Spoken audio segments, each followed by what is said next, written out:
This is the Transformers War for Cybertron Trilogy Generation Selects Deluxe Class Smokescreen. And I picked up this figure at our Toys, and looking very basic, standard Generation Select packaging. Let's see what we got. It's tough to find out whether you have a figure that suffers from quality control issues or whatnot because of this Generation Select packaging, and it's a dilemma I have of how to pick out ones that have no quality issues. But anyway, let's just hope for the best, and I guess it's just luck whether you get a good one or not. And wow, look at that. So far so good. Right off the bat, I don't see any quality issue in the paint apps. All the weapons are there. Instruction sheet at the back. So far so good. Let's get him out of this packaging. And here is Smokescreen out of packaging, and I'm really loving how he looks. That G1 color is all about. The only thing I'm gonna comment on are the weapons. They're done in white. I'm not entirely sure why they did that. I thought they should have been done in gray or silver, but they chose white.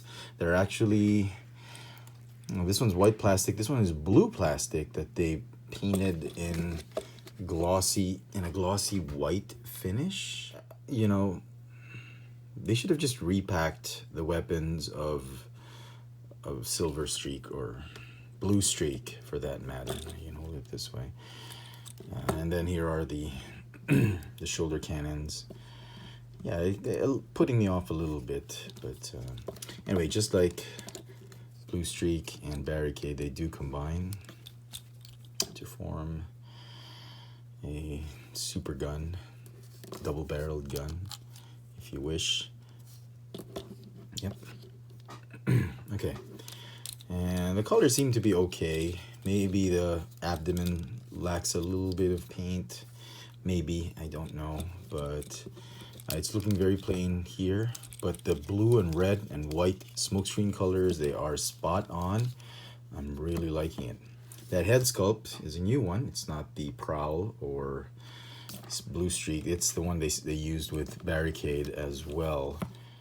And here is Smokescreen together with the rest of his brothers, the Nissan Fairlady Autobots, Bluestreak and Prowl. I'm happy that we've all gotten all three of them, and I'm glad Hasbro decided to do all three of them. This is Smokescreen, Prowl, and Bluestreak are much like the original Seekers, Thundercracker, Skywarp, and Starscream. You gotta have all three of them.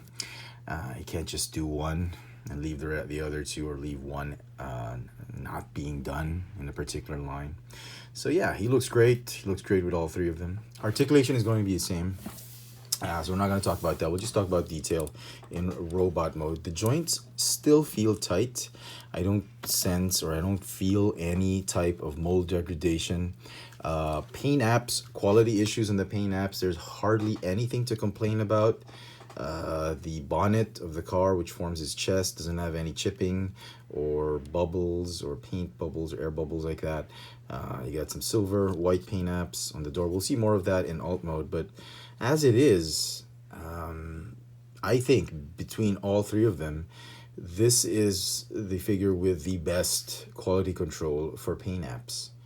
I'm very, very impressed at how good he turned out. And considering the fact that he's got a lot of white paint on him, I would normally think that Hasbro would like screw up some areas here and there, but they didn't. It's actually well done. So let's transform Smokescreen. Take off the weapons, just like that. Straighten out the arms. Okay. Rotate the waist. Fold heel spurs. Okay. Then unpeg the abdomen, fold it out, fold out that back piece, hood piece, abdomen piece, and then just fold back that whole torso assembly right there. Okay, and the arms rotate, fold down like this, fold out, rotate, fold down like that. Oh. Okay.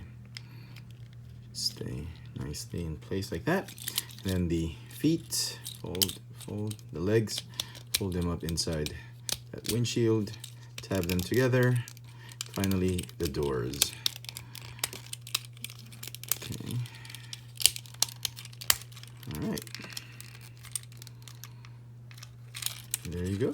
There is a Smokescreen and his alt mode. Very cool. Rolls very nicely. See the glorious paint apps Hasbro and Takara Tomy have done with this one. Nice little blue, red, and white. It harkens back to his G1 colors. Very, very nice. And obviously the guns or the weapons will fit right here.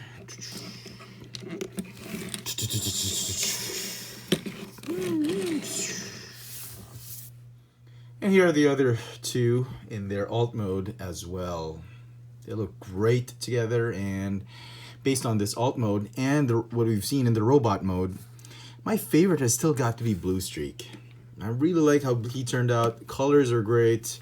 And to think back in G1, he was my least favorite. And I like Prowl the best. But as it is right now with this Generations update, Bluestreak is the best, followed by Smokescreen, and the least exciting one is Prowl. But he's, I don't know. I really like Prowl as a character, but just wish they could have given him those shoulder cannons. That would have been really nice. Painted the wheels differently. Very close to looking like the Nissan Fairlady compared to other iterations we've gotten of these three in the Generations line. And so some final thoughts on the figure. Should you get him? Is he worth the select price? I think so. If you're going to get any of the other figures like Prowl or even Bluestreak, you might as well complete all three of them because they'll look great together. They're going to look great on your Generations shelf. It's a great throwback and homage to the three Nissan Fairlady Autobots that we grew up with in watching the G1 cartoons. The figure is going to get a 10 out of 10 for me. I think Hasbro did a wonderful job on this one, and I'm just very grateful they did all three of these Autobots. So there you go, folks. I hope you've enjoyed this little video review. If you did, please let me know in the comment section what you think of this new Smokescreen Selects figure. Do you like it? Did you not like it? Did you hate it? Let me know in the comment section below. And hit that notification bell so you never miss out on any of my latest video reviews. This has been the Transformers War for Cybertron Trilogy Generation Selects Deluxe Class Smokescreen. Thanks for watching.